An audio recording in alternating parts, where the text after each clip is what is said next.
You know, it's interesting, the same day that we're meeting here in Belle Ise, there's another meeting going on in Michigan. It's going on up in Mackinac Island. Oh, yeah. Right about that. And it's isolated. It's on an island north, as far away as they can get from Detroit. And that meeting is a meeting of all the corporate leaders, meeting with all the politicians, and Kwame's up there, and Ken Cockrell, the slum landlord who's a would-be mayor of Detroit, he's up there.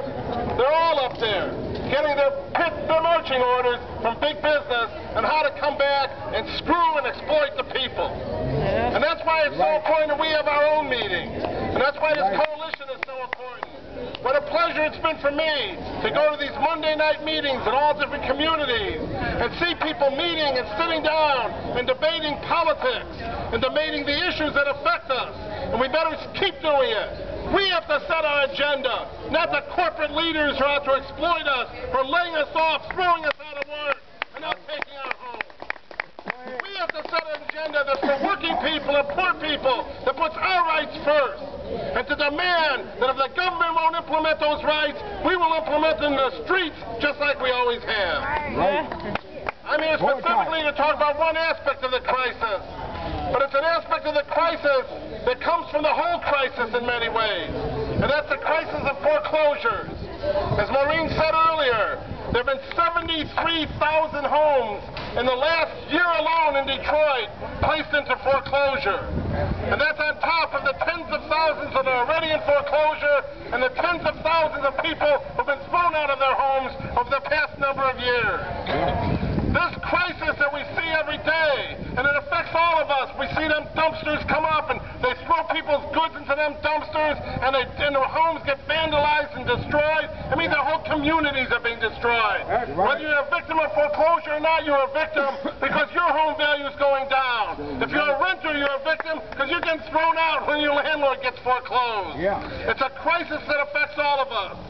And it's a crisis that I view as kind of a two-pronged crisis, especially here in Detroit.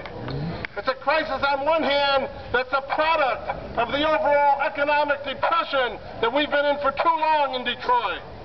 We know that over 420,000 industrial jobs, union jobs, were eliminated in Michigan in the last 6 years. We've all seen it. We've seen what Detroit looked like in 1970 and what it looks like today. You're right. There are no jobs for people. People are losing their jobs. There's no health care. And when you lose your job, you can't pay your mortgage. Right. When you have a health care crisis, you can't pay the doctor's bills. Unless you can't pay your mortgage or you can't pay the doctor's bills. And more, I know as an attorney, I see this every day. People who lose their jobs, they call their mortgage company and say, give me a break for a couple of months till I get back on my feet. And you know, they all tell us, oh, call your mortgage companies. Well, that's a lie. Those mortgage companies string you along and lie to you, and the next thing you know, you're losing your home. And I've seen it over and over and over again. But it's a crisis in Detroit that's also a product of the blatant criminal racism of the banks and finance industries. And when I say the banks, I mean every single one of them. Right. Bank of America, Chase, Citibank, there's no exceptions. They're all part of this problem. And what they do is they train people. You know, they got to the point where they maxed out our credit cards, they maxed out every other source of credit. So they think, well, how are we going to get some money so we can make some profit? And say, aha! We'll take loans and we'll take people's homes as collateral. And this was a plan. It was devised over the last 10 or 15 years. They call it the subprime crisis, the predatory lending crisis. And that's what they did. They trained these brokers. They trained these agents to go into the community. Hey, your roof, you need a new roof, no problem. We'll give you a loan, we'll give you the money. Just sign away your home. And they tell people you're getting a 6% mortgage, but within 2 years you got a 12 or 15% mortgage. I've seen how many seniors who began with homes that were paid off. Right.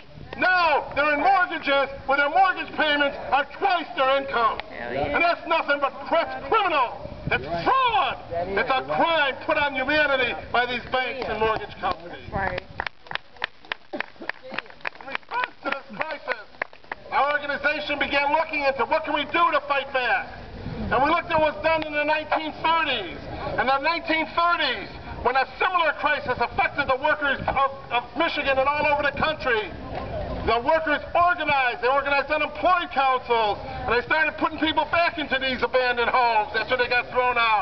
And under the pressure of the struggle, the Michigan legislature was forced to adopt a moratorium on foreclosures. What is a moratorium? A moratorium is a halt. It puts a stop on foreclosures. And we said, isn't that what's needed today?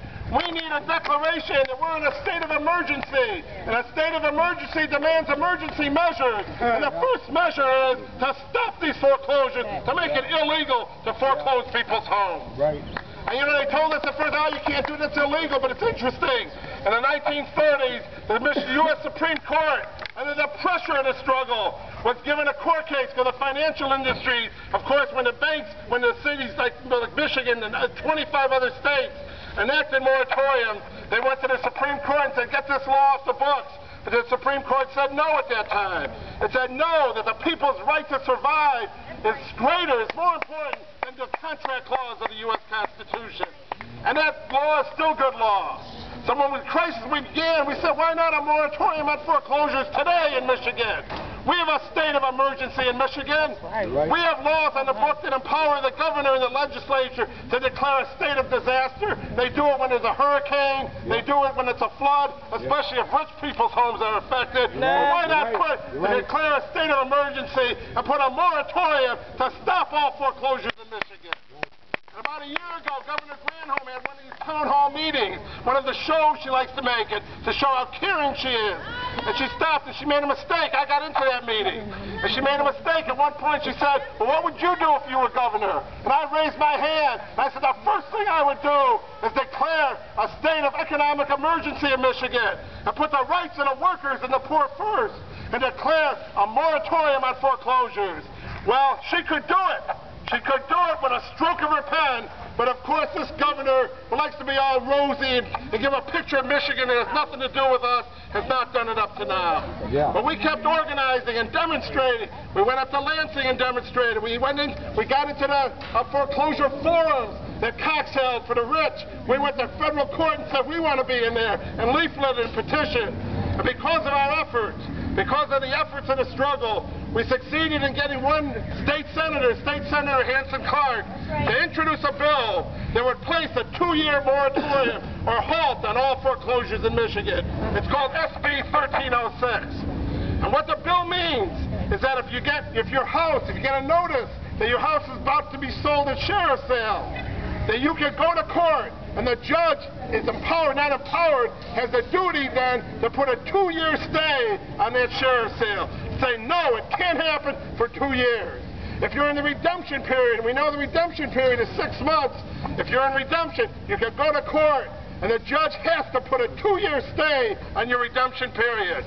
It's a 2-year moratorium, we think, and during the moratorium, while your state's being evicted from having your house foreclosed, the judge has the duty to place reasonable payment terms on your home based on your ability to pay. We think this is an important law. It would put a halt to the foreclosures, give us some emergency relief while we organize and build the kind of movement that can say we want these debts liquidated, we have a right to our homes, but in the meantime, let's get this bill passed. It would be an important step. Of course, this bill ain't going to be passed through if we sit around and wait for it. Already, Clark put in the bill, but he's under pressure every day and had trouble standing up to the pressure, as we all know. By the banks, the first day the bill was announced, the banks counter-assaulted. But what we want to say is we're not going to outspend the bill. This bill will not be passed for traditional lobbying. It'll be passed just as the Civil Rights Bill was passed, just as Social Security was passed, just as the unions were won. It'll be passed when we make it happen. We want to build a movement that's strong enough to go to Lansing and bring thousands of people there in Lansing that are ready to stay there and go in and sit next to those legislatures and said, we ain't leaving till a moratorium on foreclosures is passed because we have a right to our homes. And that's the kind of movement we need to build.